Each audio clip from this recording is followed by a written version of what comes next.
The honourable member, l'honorable député de Laurier-Sainte-Marie. Merci beaucoup, Madame la Présidente. Madame la Présidente, le récent processus pour le financement des organismes communautaires dans le cadre du Fonds d'initiative communautaire pour les organismes qui luttent contre le VIH-sida et qui offrent une protection et un soutien aux personnes souffrant de VIH-sida et par le fait même aussi font de la prévention, comme ça ou autrement. Ce processus-là a vraiment semé la consternation partout à travers le pays et avec raison. On a vu des voix se lever. Moi, je sais, il y a je ne sais pas combien de personnes qui m'en ont parlé, que ce soit dans la circonscription que je représente fièrement de Laurier-Sainte-Marie ou des organismes nationaux. En fait, à travers ce processus-là, plusieurs organismes connus et, je dirais, reconnus pour leur travail auprès d'une population particulièrement vulnérable se sont vus couper les vivres et plusieurs vont devoir soit couper des grands pans de leur activité ou même carrément, dans certains cas, fermer leurs portes. Les problèmes sont nombreux avec le processus en question. D'abord, on nous dit que le fonds est maintenu tel quel. Théoriquement, c'est vrai, sauf qu'en combinant dans un seul bassin les réseaux liés au VIH, à l'hépatite C et aux autres maladies transmises sexuellement, on a finalement réduit les fonds alloués à chaque réseau. De plus, même si ce n'était pas ça, on nous dit « les fonds ont été maintenus ». Sauf que ça fait trop d'années que les fonds sont maintenus, que les fonds sont carrément gelés. Les loyers, les salaires, tout continue d'augmenter pendant ce temps-là, ce qui fait que réellement, les gens doivent toujours en faire plus avec moins de ressources. Et on ne parle pas ici, on parle d'organismes communautaires, on ne parle pas d'organismes qui se promènent en jet ou en limousine. C'est vraiment des organismes, j'en connais beaucoup dans la circonscription de Laurier-Sainte-Marie, qui travaillent d'arrache-pied avec des ressources très, très limitées déjà. Il y a un problème aussi au niveau du processus. Avant, les critères pour le financement étaient publics, mais pas cette année.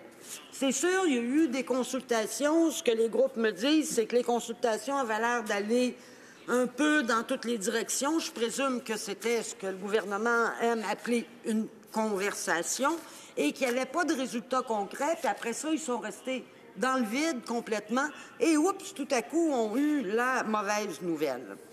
D'ailleurs, ce qui est intéressant quand on parle de consultation, c'est qu'il y a eu des consultations pour discuter des objectifs, des priorités de l'Agence de santé publique du Canada. Et là, les décisions qui ont été prises ne correspondent pas à ces priorités-là. Je le disais, il y a des organismes clairement établis, reconnus pour leur travail, qui ont été coupés de façon drastique. C'est souvent des organismes qui travaillaient depuis 30 ans dans le domaine, qui étaient là, présents sur le terrain depuis une trentaine d'années. Alors, on est en train de démanteler subitement, sans préavis, tout un réseau. Et ce qui me fait de la peine en voyant le réseau démantelé, évidemment, bon, pour les organismes, c'est certain, mais d'abord et avant tout pour les populations touchées. Parce que quand on coupe les organismes, c'est ces populations-là qu'on touche. Et on se rend... Je m'excuse. Le temps s'est échappé très vite. Alors, l'honorable secrétaire parlementaire de la ministre de la Santé. Thank you, Madam Speaker. Madam Speaker, our government is committed to addressing HIV and hepatitis C in Canada and recognizes that community-based organizations are central to the Canadian response to these infections. Achieving our goal requires a comprehensive approach that includes a strong focus on vulnerable populations with interventions that have the greatest potential to make an impact. Canada has made great progress in addressing HIV and hepatitis C over more than 3 decades of responding to these epidemics. However, there is still work to do. As you may know, Madam Speaker, Canada has committed to meeting the global UN AIDS 90-90-90 HIV targets by 2020. That 90% of HIV-positive people know their status, and that 90% of people who know their status receive treatment, and that 90% of those on treatment have suppressed viral loads. The Government of Canada continues to work closely with the provinces and territories, community organizations, and scientific and medical communities to reach the 90-90-90 targets, and those for viral hepatitis by engaging with communities to strengthen prevention and access to testing and treatment services, enhancing surveillance to monitor progress, and providing screening and testing guidance to health professionals.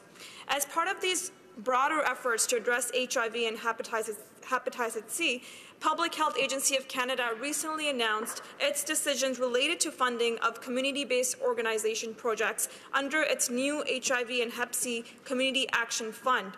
The development and implementation of the fund has been a significant but necessary undertaking in order to refocus our efforts to prevent and control HIV and Hep C.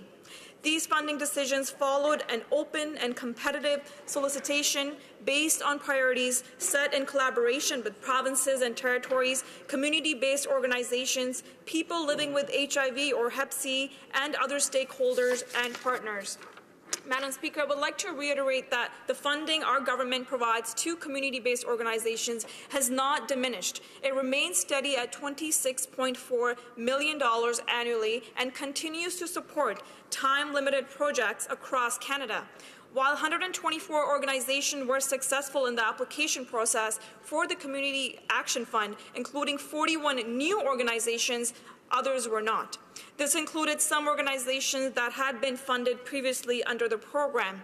For some of these organizations, the loss of project funding for the next year was disappointing. For others, this represents the loss of an important source of funding which could impact the sustainability of the organizations and their work.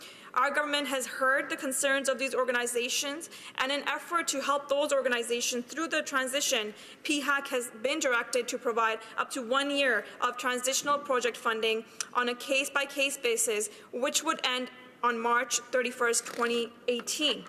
PHAC will work closely with each organization to determine the funding amount that will be provided and with the work that can be achieved over 1 year. Furthermore, PHAC is working with organizations that were approved at lower amounts than previously in comparison to the current funding to help them transition as well.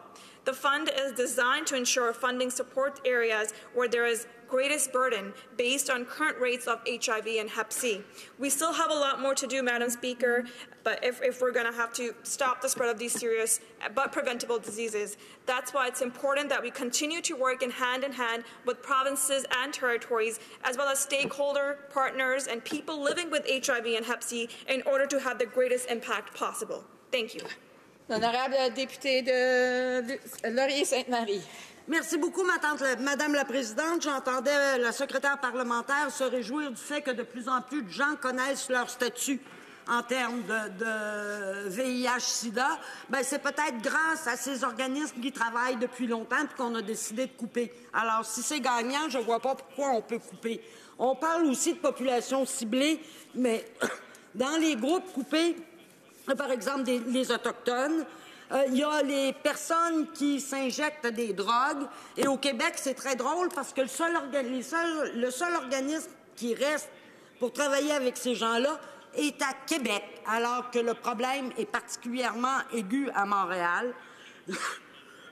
On parle de groupes qui appuient des femmes africaines immigrantes. On parle de grands pans de la population qui sont laissés de côté, incluant les francophones, parce que dans les nouveaux groupes qui sont financés, il y a beaucoup d'organisations dites nationales qui n'offrent pas de services en français. Merci. L'honorable secrétaire parlementaire pour la ministre de Santé. Thank you, Madam Speaker. Madam Speaker, the changes to community-based funding were intended to identify initiatives that address populations and areas of Canada with the greatest need and to allow us to prevent HIV, Hep C, and other sexually transmitted and blood-borne infections in Canada. PHAC does not question the contribution of currently funded organizations and did not base its decision on their current work. The organizations were invited to submit full proposals were those that clearly demonstrated through evidence that their project had potential to reduce rates of HIV, Hep C, and other sexually transmitted and blood-borne infections in Canada, and to reduce barriers to diagnosis and treatment. Madam Speaker, we understand we have a lot more to do. That's why it's important that we continue to work hand in hand with provinces and territories, as well as stakeholders, partners, people living with HIV, Hep C, in order to have the greatest impact possible. Thank you, Madam Speaker.